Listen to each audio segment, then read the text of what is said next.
A panel of international medical experts has given alternative causes of death in several cases against the convicted child serial killer Lucy Letby. It comes as her defence lawyers announced they have asked for her case to be investigated as a miscarriage of justice. Mark Pohl, London correspondent for the Irish Times, joins us now. Mark, good morning. Good morning, Pat. Will you bring us back to the history of the conviction of Lucy Letby, what she was charged with, and then how she was convicted? Lucy Letby was charged with the murder or attempted murder of 17 different babies who were in her care in 2015 and 2016 at the Countess of Chester Hospital, where she was a neonatal nurse. Her trial was held, and in August of 2023, she was convicted of 7 murders. She was convicted of 7 attempted murders. She was found not guilty in 2 more, and the jury failed to reach a verdict in another. At a later retrial, she was found guilty in that one. So Lucy Letby, who's now aged 35, was sentenced to a total of 15 whole life orders. She will spend the rest of her life in prison under the sentence that she has received. But almost from the moment that the case ended, there has been a level of disquiet among some experts, legal and medical, about the evidence that was used to convict Lucy Letby, because it was all circumstantial evidence, and nobody ever saw her actually harm a baby. No, she never said that she harmed a baby, and nobody ever saw her do anything. So it was all circumstantial, and now, as you say, this panel of experts, which I was at the press conference yesterday, and that's, I suppose, blown a kind of a hole in the prosecution case. Now, we'll talk about the panel of experts in a moment, but one of the people who is a supporter of hers is the senior Tory MP, Sir David Davis. And this is just a little of what he had to say about his perusal of the facts of the case. With the greatest of respect to some of the people criticising this, I think I've spent more time on it than they have, right? And those who say, well, you weren't there, I've been through every single day, and now I do have 3/4 of the transcript, and we've been through that too. So I'm afraid I've probably looked at it more than the appeal court judges, in terms of time and commitment. And I'm a scientist and mathematician by training, and that's what matters in this, not the law, frankly. So that's Sir David Davis, who was at that press conference yesterday, which you attended, Mark. Now, talk to me about the importance of this panel of experts. They come from all over the world, but they were headed by someone who was relevant to the case for the prosecution. That's right. Dr. Sho Lee, a very eminent neonatologist based in Toronto, in Canada. At the original trial of Lucy Letby, the prosecution used a paper co-written by Sho Lee in 1989 to suggest that this helped to prove that Lucy Letby had injected air into one of these babies. Now, Sho Lee says that his paper was misinterpreted, and at one of Lucy Letby's appeals, he actually gave evidence for the defence. And so basically, after all of that, once all of Lucy Letby's appeals had been exhausted, he approached the defence and he said, look, I will convene this panel. And he was central to the convening of this panel. And it was really Sho Lee's show, in a sense, yesterday. It was his press conference, in a sense. David Davis ostensibly was chairing it, but Sho Lee spoke uninterrupted for well over an hour, taking us through the medical evidence. And he put together this panel that has really torn apart the prosecution's case. Now, what he was saying is that the panel were going to publish whatever they found, whether it was implicating Lucy Letby or vindicating the innocence of Lucy Letby. They were going to publish and be damned. That's right. He said this was when he spoke to Lucy Letby's new legal team, because she has a new legal team now. This is her barrister, Mark MacDonald, is not the barrister who defended her at trial. And he said to them, look, if the evidence finds in her favour, we'll release it. If the evidence doesn't find in her favour, we still have to release it. And the method that they chose was, they gave each one of the cases, the case of a baby, whether this baby was murdered or injured, and they gave each case to 2 different experts in the panel, and if both experts concurred, they considered that to be a definitive result.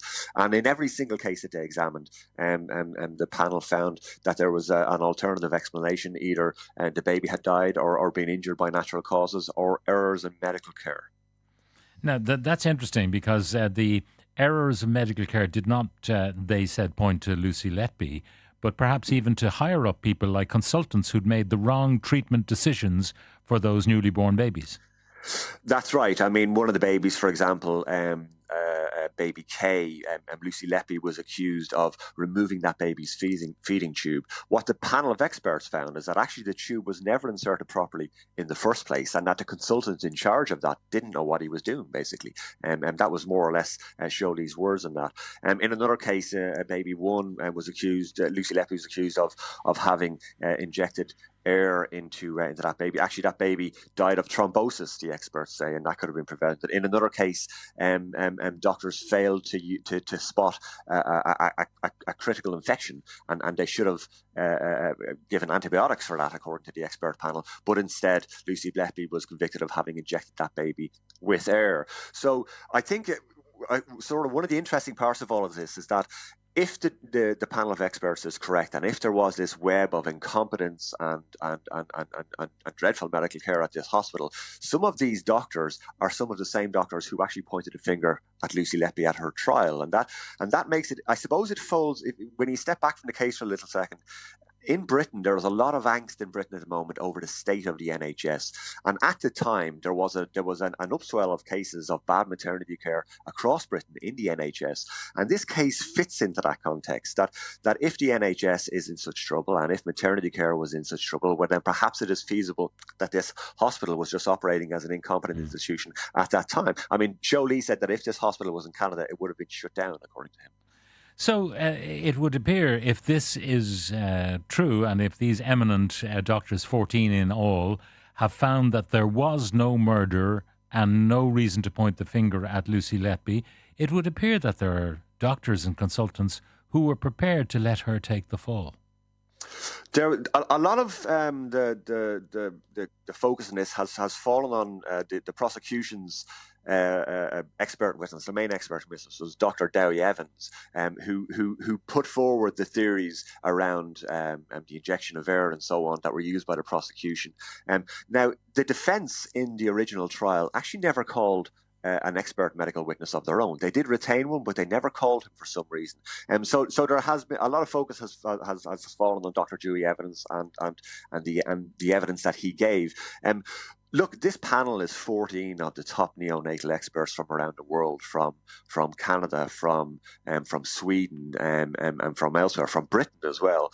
I mean, you know, Shirley described them as the dream team at yesterday's press conference.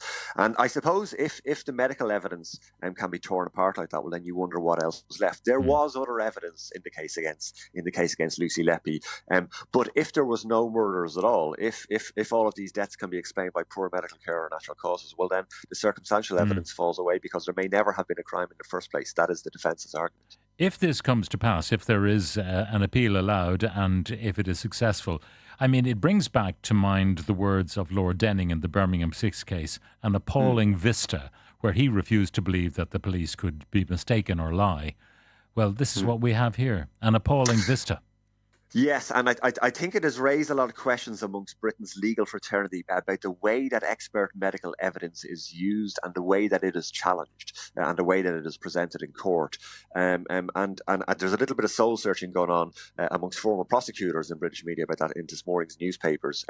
Look, you know what will likely happen now is that the case has gone to what's called a CCRC, the Criminal Cases Review Commission, which was set up in 1997 to oversee miscarriages of justice or alleged miscarriages of justice. The defence team has already sent in this 31-page summary report that we all received yesterday. The CCRC already has a team looking at the Lucy Letby case. The full report will be received by them at the end of the month, and then it's up to the CCRC to decide whether or not to refer this back to an appeal court as a potential miscarriage of justice. I think since 1997, the CCRC has dealt with about 30,000 cases. It's under 1,000 have been referred back to the appeal courts, and about 600 of those have found to be miscarriages of justice. But none would be as big as this. I mean, this was a massive case. Lucy Letby has been convicted as the most prolific and greatest child serial killer in modern British history. This is a case of the death of babies, infants, newborns.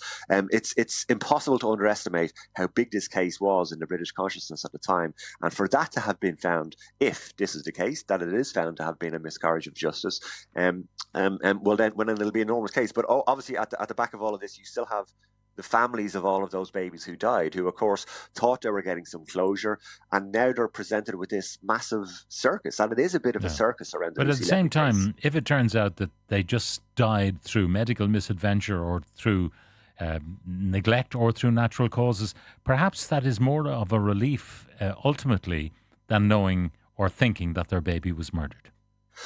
That was a point that Show Lee made at yesterday's press conference. Now, look, as to whether or not the families in their turmoil and their emotional turmoil see it that way at the moment, I mean, look, I mean, they are entitled to their grief and to feel however they want to feel. But yes, you're completely right. If there were no crimes at all here, or if there were certainly no crimes of murder or attempted murder, well, then maybe that may bring some relief to those people to say that maybe somebody didn't harm your child deliberately after all.